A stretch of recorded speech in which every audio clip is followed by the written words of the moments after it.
first ride in my new Toyota Tacoma. Let's go.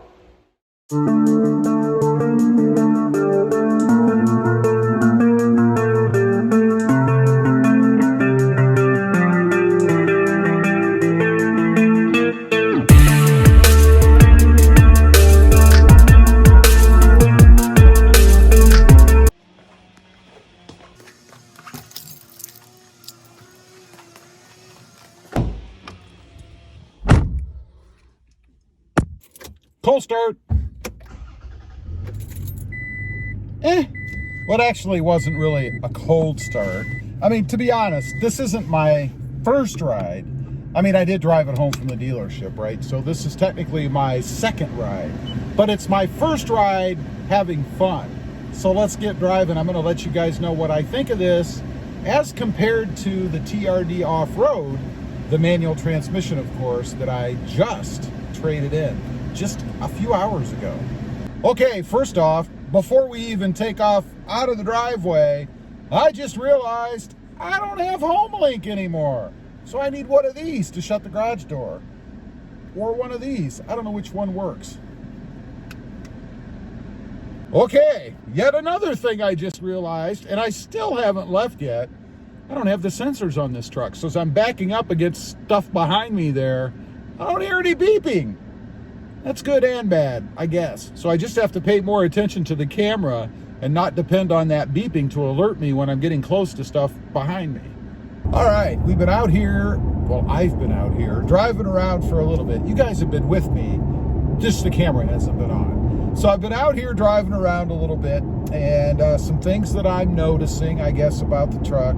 First of all, before I get into that, I did check the tire pressures. I have the gauge up right now on the screen. We're running 33 PSI all the way around. So it's a little bit high, not much, but just a little bit, which is good. Typically, or in the past when I've bought new trucks, new vehicles, they always come way overinflated. So kudos to Bert Ogden for getting them close anyway.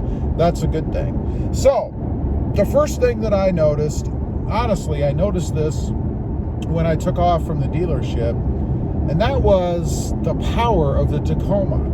I don't know if Toyota changed anything, if I'm just used to the manual or whatever, but it seemed to be smoother. It seemed to be a little bit more powerful than I remember my 2018. Not the 2020, but the 2018 that I had. Of course, the 2020 is pretty darn quick, or it was, with the Sprint booster on it, so not a fair comparison. If I guess look at it compared to what the manual 2020 was without the Sprint booster, this definitely feels quicker than that truck did. I can't wait to get the Sprint booster on this truck. Being an automatic should be pretty cool to see what it's like. But that was my first thing that I noticed, I guess, is that it definitely feels quicker than I remember my 2018, and for sure quicker than the manual transmission without the Sprint booster on my 2020. The ride quality, oh my God. You know, anybody out there who tells you that they've lifted their truck, put bigger wheels and tires on, and have a better ride than they did stock, they are telling you a tale. I mean, at least in my experience, maybe they had some super duper lift that was really smooth or something. I don't know, but I am not, I've never experienced that. The ride quality of the stock Toyota Tacoma is much better than any lifted truck I've had on a Toyota Tacoma. So definitely smoother than what I had before, that's for sure. It takes bumps better, it feels smoother, it rides smoother. I mean, just everything about it is smoother than what my 2020 was with the lift.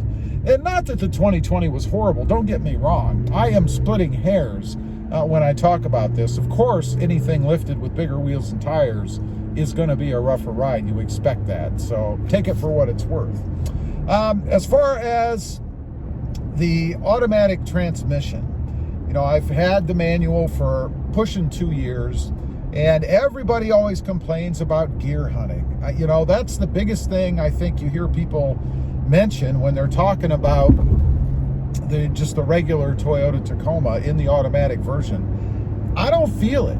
I don't feel it at all. It feels nice and smooth. It's not constantly shifting or anything. It feels good to me. I don't really have any big issue with that. So, I don't know. Maybe some people are just way more sensitive. It's kind of like noise.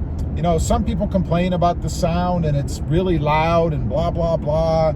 I don't notice that either. I hear a little bit of road noise, a little bit of the air conditioner running in the truck, and of course me, but that's about it. I don't really hear anything abnormal or feel anything abnormal. So I think it's good. Whatever the issue was before, maybe that's why they solved it or something, and that's why I don't feel it. I'm not sure. Now, there is another thing that I want to mention right away on this truck. When I went up there to pick it up, I had my truck, and I'll put a picture at the end here you guys can see, but I had my truck, or what was my truck, the 2020, parked next to this one. And man, did this truck look tiny. And you can see the bumps right now. We're on my famous bumpy road, so you'll get an idea, I guess, of what the bumps are like in here. But anyway, I had the trucks parked side by side. And what a difference. Of course, my 2020 is lifted, right? And it has the taller tires, so obviously it's bigger, but it's kind of an illusion too. It almost felt like the truck was wider, looking at it. It wasn't, it's not, but because of the lift and everything, it just seemed like a much larger footprint. And it's funny, when I got home from the dealer today with this, my mother came over, and she was looking at it, and she said, boy, that truck looks really small compared to your other one. And I told her, I said, well, it's because of the lift. It's an illusion. It makes it look smaller. It was shorter, of course. But it was funny that she brought that up as well. As far as the interior, I do have cloth seats. I do prefer cloth. I don't think I'll probably ever have leather seats in a truck. Not to say I'd never have it in any vehicle, but I don't think I would ever have them in a truck again. These just feel more comfortable to me. They're not as stiff. Even in this hot weather, it's 94 degrees outside and really humid. They still felt stiff. When you get in the cloth seats, they're nice and cushy and plush. They just feel better to me. And of course, I shouldn't have any problems with scraping them up or anything crazy, like I did in my other truck with that stupid rivet or button on the back of my shorts. Should be okay as far as that goes. The one last thing that I guess I'll mention is the color. This truck is, of course, magnetic, magnetic gray metallic, or metallic metal, magnetic gray metallic. I forget. Why can't they just call it metallic gray or something? But anyway, obviously, it's not as eye-catching or look at me right now as in your face as the other truck was, which is okay. I don't mind that. I like this color. As I mentioned in the previous video, I had this color on my Tundra, and I really do like this color. It's a blank slate for me to do what I want, and I like that it has the metal flakes in it, so it kind of pops. I think that's pretty cool. I like that, and it should be a little easier to keep clean. Not that the Voodoo Blue got dirty easily, or you could see the dirt easily, but this should be even better. I was talking to someone else today, and they mentioned to me that, and they have a white truck, but they said that, this color should show less dirt even than white. And it's funny, white doesn't show anything until you get up close. And I think they may be right, so I'm pretty happy about that. It's the not in your face version of the Tacoma for me. Now, lastly, I guess I'll talk about the accents, what I'm going to do with it real quick. I am going to accent the truck with some kind of color. I always do that with something, whether it's the same color or not. And on this truck, I'm pretty sure it's going to be either red or some version of red, or maybe orange. I still haven't decided exactly for sure yet, but that's kind of a look into the future, I suppose, as to how I'm going to go. Anyway, leave a comment if you've gone from one Tacoma to the other recently. What did you notice? What was the biggest thing you noticed between the two trucks? For me, I think it's got to be the ride quality, and I'll throw a bonus in there, the power. Just seems smoother to me. Also, real quick, I do have 2 additional channels.